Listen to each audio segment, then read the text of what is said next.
ಈ ಹಣ್ಣು ಏನು ಅಂತ ಯಾರಿಗಾದರೂ ಗೊತ್ತಾ ಸ್ನೇಹಿತರೆ? ನಾನು ಮೊದಲನೇ ಬಾರಿ ಇದನ್ನು ತಿಂತಾ ಇರೋದು, ನನ್ನ ಜೀವನದಲ್ಲೇ ಮೊದಲನೇ ಬಾರಿ. ಇದರ ಹೆಸರು ಕಾಕಾ ಫ್ರೂಟ್ ಅಂತ ಹೇಳ್ತಾರೆ.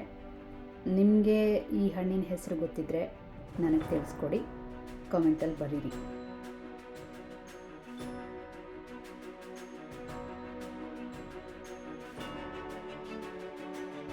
ಈಗ ಇದನ್ನು ತಿಂದು ನೋಡೋಣ. ತುಂಬಾ ಚೆನ್ನಾಗಿದೆ, ಪ್ಲಮ್ ಥರನೇ ಅನಿಸ್ತಾ ಇದೆ ಸ್ವಲ್ಪ taste wise. But first time try ಮಾಡಿರೋದ್ರಿಂದ ತುಂಬ ಖುಷಿ ಆಯ್ತು. ತುಂಬ ದಿನದಿಂದ ಅನ್ಕೊತಾ ಇದೆ ಇದೊಂದು ಟ್ರೈ ಮಾಡಬೇಕು ಅಂತ. ಮತ್ತು ಇದು ನಾನು ತೊಗೊಂಡಾಗ ಕಾಕಾ ಫ್ರೂಟ್ ಅಂತ ಅದು ಬಿಲ್ಲಲ್ಲಿ ಬರೆದಿತ್ತು. ಈ ಕಾಕಾ ಫ್ರೂಟ್ ಅಥವಾ ಪರ್ಸಿಮನನ್ನು ಸೇವಿಸೋದ್ರಿಂದ ಇದರಲ್ಲಿರುವ ಅನೇಕ ವಿಟಮಿನ್ಗಳು, ಮಿನರಲ್ಗಳು, ಫೈಬರ್ಗಳು ನಮ್ಮ ದೇಹಕ್ಕೆ ಸಿಗುತ್ತೆ. ಮತ್ತು ಇದನ್ನು ಸೇವಿಸೋದ್ರಿಂದ ಹಾರ್ಟ್ ಹೆಲ್ತ್ಗೂ ತುಂಬಾ ಒಳ್ಳೆಯದು. ಇನ್ಫ್ಲಮೇಷನ್ನ ಕಡಿಮೆ ಮಾಡುತ್ತೆ ಮತ್ತು ನಮ್ಮ ವಿಷನ್ನ ಇಂಪ್ರೂವ್ ಮಾಡುತ್ತೆ. ಮತ್ತು ಇದು ನಮ್ಮ ಡೈಜೆಷನ್ ಸಿಸ್ಟಮ್ಗೆ ತುಂಬಾ ಹೆಲ್ಪ್ಫುಲ್ ಅಂತ ಇದರ ಒಂದು ಸ್ಟಡೀಸು ನಮಗೆ ತಿಳಿಸ್ಕೊಡುತ್ತೆ. ಮತ್ತು ಯಾಕೆ ತಡ, ನೀವು ಕೂಡ ತೊಗೊಂಬನ್ನಿ, ಸೇವಿಸಿ, ಇದರ ಆರೋಗ್ಯದ ಲಾಭಗಳನ್ನು ಪಡ್ಕೊಳ್ಳಿ.